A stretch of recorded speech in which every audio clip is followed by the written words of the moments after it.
중국도 성장 분화가 이미 상당히 진행이 돼 있는 상태고 소비하고 투자가 약세가 돼 있고요. 거기다가 무역 전쟁 때문에 수출 부진까지 왔는데, 자 여기서 하나, 세계 경제가 어려워진 게 무역 전쟁, 미중 무역 전쟁 때문만은 아니라고 말씀드렸습니다.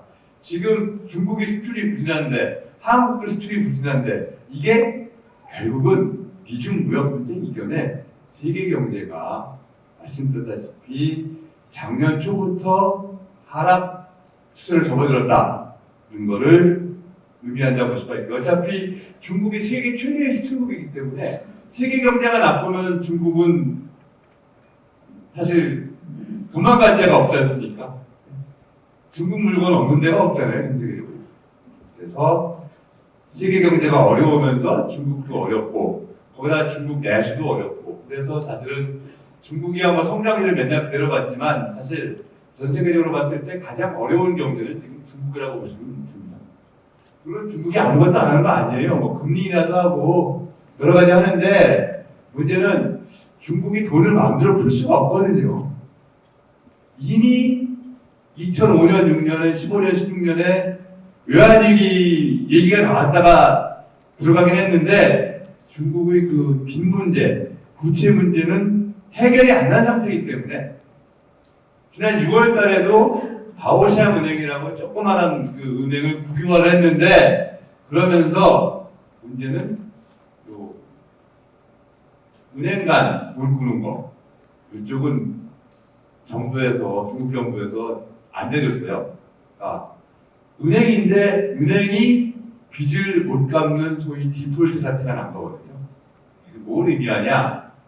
사실 중국이 진짜로 돈 풀어서 경제를 살리려고 작정을 했으면 이런 거 안 하는데, 왜 중국이 이런 은행 국영화 그러면서 일부 디폴트를 냈느냐? 그만큼 중국도 조심조심하고 있다는 겁니다. 10년 전에는 중국이 세계 경기 주라 그러니까는 빚을 막 만들어내가지고 세계 경제를 살렸는데, 지금은 중국은 세계 경제의 어떤 그 회복을 견인해낼 수가 없다는 거예요. 물론 미중 무역 분쟁도 있지만 그 이전에 중국 코가 석자기 때문에 세계 경제를 어떤 진짜 불황의 그 구렁텅이에서 살려낸, 끌어낸 나라는 지금 중국보다는 미국밖에 없다. 결국은 그런 얘기입니다. 유럽이나 일본은 지금 아무것도 못하죠, 사실. 왜냐? 그나마 미국은 금리를 상당히 올려서, 물론 그래서 경기가 어려워졌다는 얘기도 있지만, 뒤집어 보면은 결제 해지라고 미국은 어쨌든 간에 금리를 내릴 수가 있지 않습니까? 근데 유럽이나 일본은 금리를 내릴 수가 없죠. 이미 마이너스 금리이기 때문에.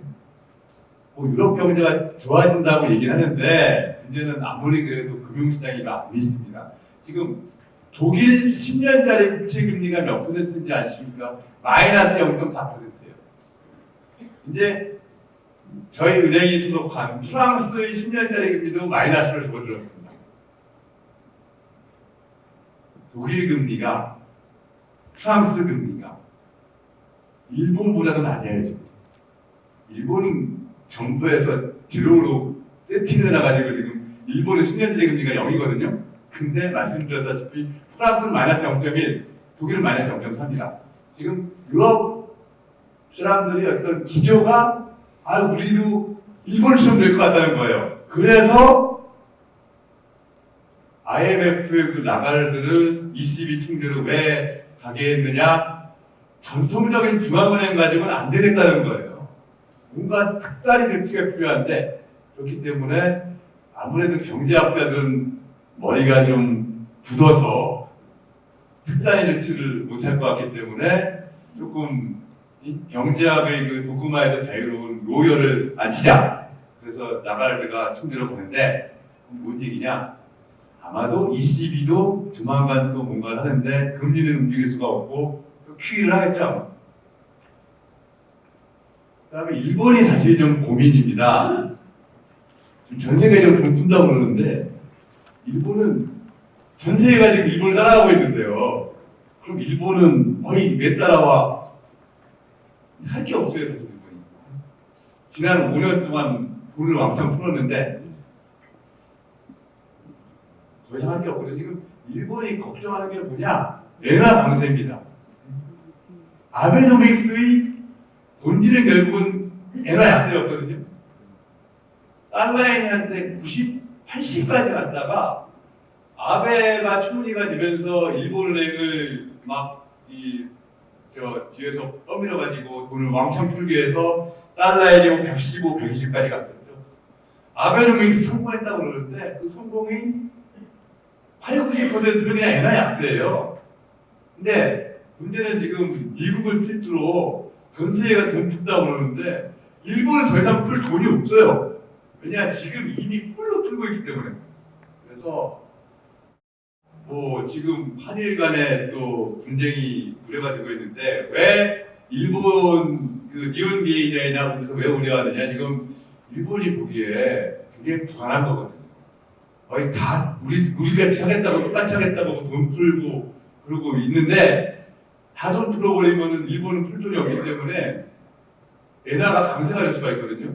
엔화가 강세가 되면은 제가 볼 때는 결국은 정권이 바뀔 것 같아요. 네, 앞으로 일본에 있어서 1년 반 사이에 가장 큰 리스크가 엔화 강세 리스크라고 보는데 문제는 여기에서 어떻게 일본이 할 방법이 없다는 게 돈을 더 풀 수가 없기 때문에 그게 문제가 될 겁니다. 그다음 미중 무역 문제인데요. 지금 저희가 생각한 중간 시나리오를 대로 가고 있는데 아까 잠깐 말씀드렸지만 첫째, 미중 무역 분쟁은 지금 세계 경제가 어려운 본질적인 이유가 아니라는 거고요. 두 번째, 근데 어쨌든 트럼프는 계속 갑니다. 왜냐? 이게 정치적으로 유리하기 때문에. 내년도에 재선이 목표인데 그때까지 이 불씨를 살려놔야 되는 거 아닙니까? 거기다가 또 하나 주가를 올려야 되는데요. 핑계가 필요하지 않습니까? 물론 싸움 건 것도 트럼프긴 한데 갑자기 딱 객관화시켜가지고 이 미중 무역 분쟁 때문에 경제가 어려우니까 사실 하는 말은 그래서 중국이 돈 푸니까 우리도 따라서 풀어야 된다 그런 논리 쓰는데 어쨌든 간에 핑계가 된다는 거죠. 그래서 미중 무역 분쟁은 계속 가는데요. 어차피 다들 그런 줄 알고 있을 것이고 근데 제가 그런 미중 무역 분쟁의 끝나는 그러니까 타결이 아니고 사실상의 미중 무역 분쟁이 끝날 점이 뭐냐 제가 1년 전부터 항상 하고 다니는 얘기가 이 아이폰 보면은요 뒤에 디자인된 캘리포니아 어셈블린 차이나라고 되어 있습니다. 최종 목표는 어차피 지금 미국이 관세 안 미루고 있는 절반 정도의 대중 수입품 중에서 가장 큰 게 바로 이 아이폰인데 이 아이폰 공장을 미국으로 옮기는 게 트럼프의 최종 목표라고 저는 생각합니다. 시점은 언제냐? 아마 내년 여름쯤 될 거예요. 어디로 옮기냐? 스윙 스테이트로 옮겨야겠죠? 저는 계속 오하이오를 밀고 있습니다. 진짜 그렇게 될 것 같아요. 글쎄, 오바마 정부도 아이폰 공장을 옮기기 위해서 그렇게 애를 썼는데 실패했거든요. 근데 세금으로 위협하면 볼 수가 없어요. 그리고 사람들이 뭐 인도, 베트남 그러는데 어저께 보니까 포스코 베트남 공장에서 미국으로 수입하는 철강에다 반세 또 때렸더라고요. 미국으로 할 수밖에 없어요. 그때까지는 계속 갑니다. 트럼프는. 하웨이도 사실 끝난 게 아니라고 시장은 벌써 판단을 했고요. 그래서 미중 무역 분쟁은 사실 핑계일 뿐이고 본질은 뭐냐? 세계 경제가 계속 어려워지고 있다는 거에 하나의 핑계로 되면서 트럼프는 끝까지 이걸 정치적으로 이용할 것이다. 그래서 결국은 관세를 매기겠다고 위협하는 단계까지 갈 거예요. 집행이 될지 모르겠는데. 그리고 실질적으로는 애플의 아이폰 조립 공장을 미국으로 옮기기 전까지는 계속 불씨가 남아있지 않을까 하는 게 제 개인적인 견해입니다. 이건 회사 견해는 아니고. 그래서 무역 분쟁의 가장 큰 피해자가 애플이다 그런 얘기가 있죠.